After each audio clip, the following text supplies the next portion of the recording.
There are some things that affect everybody, no matter who you are, no matter where you are, no matter what your education is, no matter how rich or poor you are.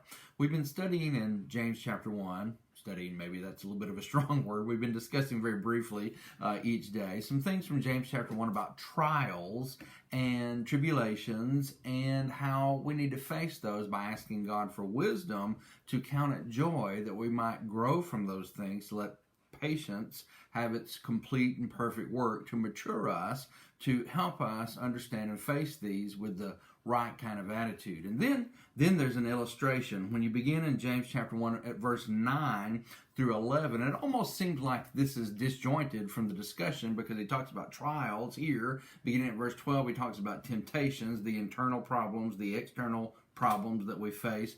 And it almost seems like verses 9, 10, and 11 about rich and poor people is not connected, but it really is.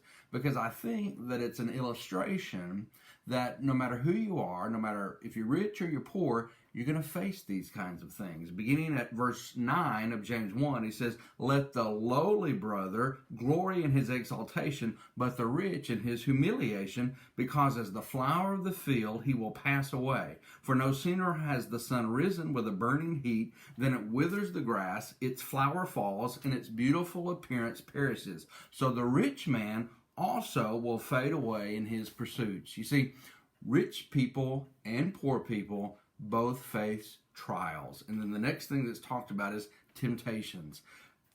You're not immune no matter what your socioeconomic status is. And you're not immune no matter what your education is. Trials and temptations kind of level the playing field. And in all of these things, we are told that we need to ask God for wisdom, how we deal with them.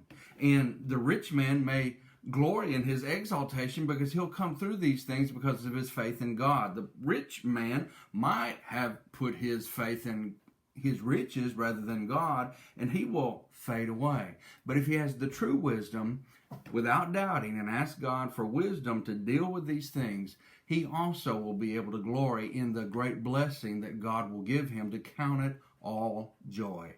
God bless.